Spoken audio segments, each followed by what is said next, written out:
you've gone through a lot of shit. And this latest thing with getting off of the benzodiazepine, that to me was a real shocker because, first of all, I had no idea that you were taking it. And then to find out that it's that difficult to get off of, and then to hear from other people that have tried to get off of it how difficult it is, and then to realize how many people around me have an issue with that stuff. Xanax is a motherfucker. And I didn't know what a motherfucker it was until I talked to a friend who is a counselor at a drug rehab center. He was saying that that is one of the ways that people get locked back into drinking and doing drugs is a psychiatrist will prescribe Xanax. And sober people who get on Xanax all of a sudden start drinking. He said it's super common. He said that it's one of the most difficult drugs to get off of. He said, and this is something that Dr. Carl Hart, who's I love him to death. He's brilliant. He speaks so openly and honestly about drugs, and the guy's a professor at Columbia. He said that there's 2 drugs that will kill you when you get off of them. He goes, it's alcohol and benzodiazepine. Those are the 2 that if you just quit, you'll fucking die. Or you wish you would. Meanwhile, they're handing those things out like Tic Tacs. Yeah. Well, they were regarded as a safe substitute for barbiturates. And you could easily overdose on barbiturates, especially with alcohol. Well, when did they know? When was it in the literature, the difficulty of detoxing yourself from these? Very recently. Really? Yeah. Jesus Christ. And when did they start being handed out? 20 years ago. Fuck. More. So what happened? People just stayed on them? Often. I have one good friend that takes it every day. And takes it oftentimes with alcohol, which I know you're absolutely not supposed to do. There's not a damn thing I can do about it. This is a friend that I love to death, and I put my hands up and I go, there's nothing I can do. And he's been on it for more than 10 years. Yeah, well, I started taking them because I was ill. Yeah. And they helped because I couldn't sleep. I couldn't sleep at all. I don't know. I went to my doctor and I said, I can't sleep. And he gave me a sleeping medication and an anti-anxiety drug. And I took a little bit of the anti-anxiety drug and I could sleep.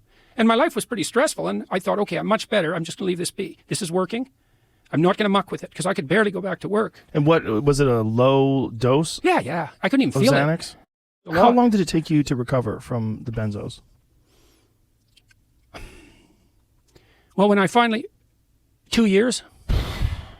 And I haven't fully recovered, but also I was also sick. No, my left hand is quite numb and was way more numb. Both hands of my feet were like completely numb. And I was in like excruciating pain for 2 years, like pain at levels that I didn't even know was possible. All the time or no, on occasion? No, this is one of the things that was terrible about it is that it was really, really bad in the morning. And did it start right after you got off of the Xanax? No, but it got way worse. So it just started showing up eventually? Yeah. And then it started to get worse about the same time that Tammy went into the hospital, but because she was fighting her way through, catastrophic cancer at the same time when this started to happen. So this was additional stress. Yes. And that heightened everything. Well, it certainly didn't help. Right. I think it made me more susceptible to something that was already happening. I had been taking benzodiazepines since 2016. Our family physician prescribed benzodiazepines, which are often used as a sleeping aid and an anti-anxiety medication. But I took the benzodiazepine the way that it was prescribed, twice a day, 0.25 milligrams. And that seemed to bring the symptoms to a pretty rapid halt, which is also part of the reason I didn't need the Imovane. And then there were so many other things going on around me at that time that I never really thought about it again. I thought that it was a relatively harmless drug, and I was taking it in a prescribed fashion at not too high a dose. And I developed symptoms that I now recognized were associated with its use. Weakness on my left side and like a feeling of detachment from people around me, people I loved, some decrease in the ability to experience joy. But it wasn't until much later that I actually associated with the benzodiazepine use. My anxiety levels had been climbing up again. Asked my doctor to increase the benzodiazepine dose, but what seemed to happen as a consequence of that was that I just got more anxious.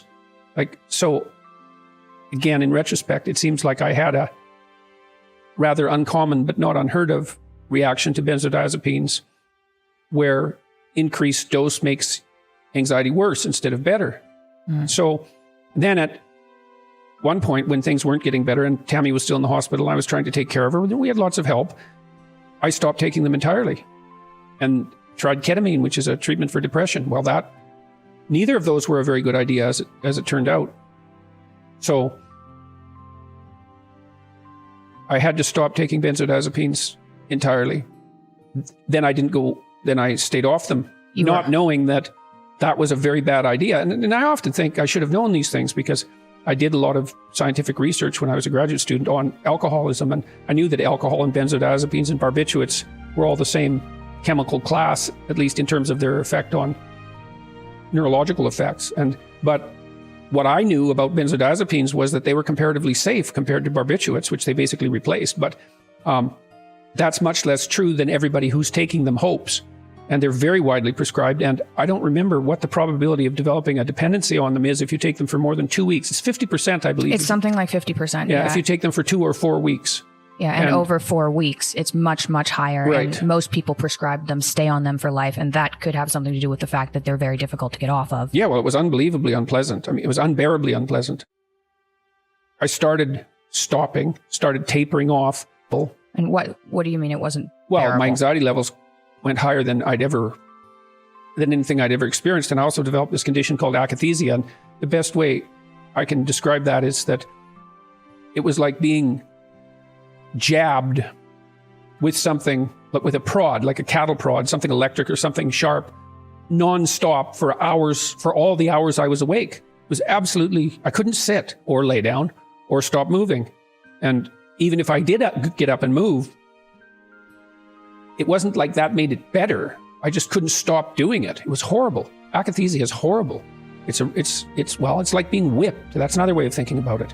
Although I really think I would have, sounds melodramatic, but I think if I had to pick whipping or akathisia, I suppose it would depend on how big a whip. Plenty bad.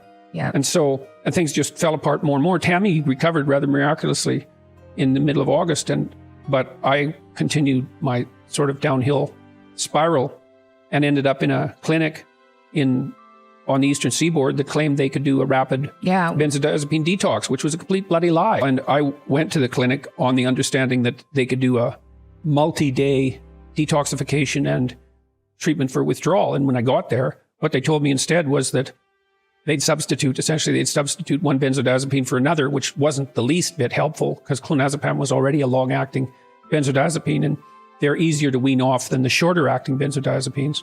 And they had nothing to offer, essentially. I came out of that clinic worse than when I went in. Psychiatrists that I spoke with said, when I asked them how long the akathisia was likely to last, they said, well, it could be 2 years. And I thought, no one could live like this for 2 years. It's like, you can't live for 2 years if you're being constantly prodded with something excruciatingly painful on a moment-to-moment basis. It's just not, and there's no escape, there's no relief.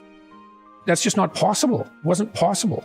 The reason I did survive certainly wasn't because I was enjoying my life. The reason is that I had family that I was very attached to and friends who went above and beyond the call of duty, helping to care for me. But the experience was intolerably dreadful. And it's so strange because we're now in Serbia, weirdly enough, in Belgrade of all bloody places. And we've been here about 2 weeks and went to yet another specialty clinic run by an anesthesiologist. And they modified the medication that I was taking in Florida, which is where we were last. And I don't know, I can't understand it, but virtually all my symptoms have disappeared. I'm still weak if I get up and walk around. I don't have my stamina, but I can think clearly. I feel I'm back to my regular self, such as that is. Yeah. During the mornings and during the days, I can work. It's very surprising to me that this happened so rapidly, but it has, and hopefully it'll last. A rehab center for a while in Moscow that was less medical and more physiotherapy oriented. And for a while, I couldn't type because I couldn't remember how to put my hands on the keyboard. I couldn't walk up and down stairs because I couldn't see the stairs properly. I couldn't do up buttons. And one night I got up to use the washroom and then came back into my bedroom and I couldn't remember how to lay down. I tried for about 40 minutes. I couldn't remember the sequence of actions that would enable me to lay down. So this was probably 2 or 3 in the morning. I ended up calling for a nurse so that the nurse, who was a very helpful person, could come in and tell me how to lay down. So that was very strange, kind of cortical blindness. So I stayed in there for 2 weeks? Mm-hmm. And then we went to Florida where we thought it would be sunny and easier to recover, which it might have been. But when I was in Florida, my anxiety levels were, I wasn't akathisic most of the time, but my anxiety levels were unbearably high. And that finally got so bad that I had family members there who were taking care of me. You were there, of course, and Andre, but also my parents, my sister, some friends. Tammy came for a while. My son came for a while. But it got to the point where it was obvious that just the care of family members, no matter how well-intentioned, A, wouldn't be sufficient, and B, was just too much to ask of people. The responsibility was too great. See, there are things about the benzodiazepines, too, that I didn't really understand until I began to decrease their use. I had become quite isolated from my family members. Yeah. It was most noticeable, I would say, in my relationship with my son. But it was like there was a barrier up between me and people. It was noticeable. It was noticeable. I attributed that to the strange twists and turns my life had taken in the previous 2 or 3 years, because there was no shortage of strangeness on that front. And then also I had a strange muscle weakness that plagued me. And I now realize in retrospect that was all a consequence of benzodiazepine use. So using it, well, this is part of the reason we're doing this podcast or video as well, to let people know these are very widely prescribed drugs, and they are not safe to take for more than 2 weeks or a month at the absolute maximum. And if you take them longer than that and you end up addicted, or dependent, which means that you'll suffer withdrawal symptoms on their cessation, you are going to be one sorry person. Some people, have a better time of it when they stop their use than others, but enough people have a terrible time so that it's a medically induced epidemic. It's a complete bloody catastrophe. Yeah. It's probably worse than the opiate epidemic, and that's really saying something. So, and I don't know if I'm out of it or not. I have a hard time believing how much better I feel than I did 2 weeks ago. It doesn't seem plausible. So, it's possible that things will just deteriorate for me again, although I don't feel like that at the moment. I feel like things are put back together in an important way. Fortunately, one thing I've been able to continue doing through all of this is I'm writing a new book, and it's due in the middle of July, and that's going quite well. And I was able to do that even when I was in these different clinics, hospitalized in all these different clinics.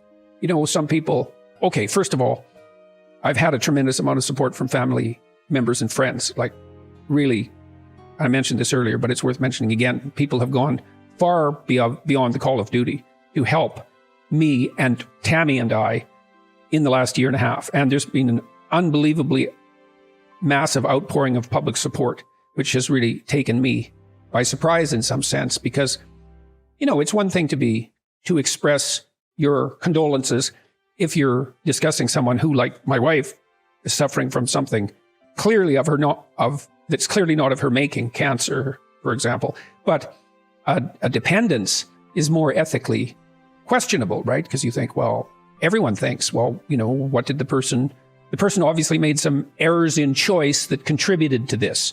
And that's a reasonable objection. And despite the fact that there were many people who found that their opinions didn't align with mine, let's say, the proportion of negative comments I got about what I was going through was very small. So that was really something. But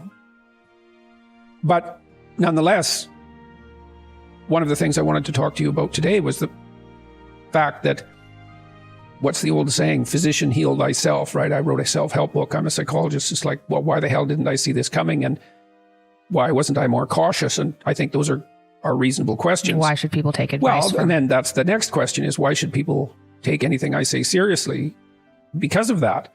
And I guess what I would say is, if you're going to wait to learn from people who don't make mistakes, or don't have tragedy enter their life, you're going to spend a long time waiting to learn something.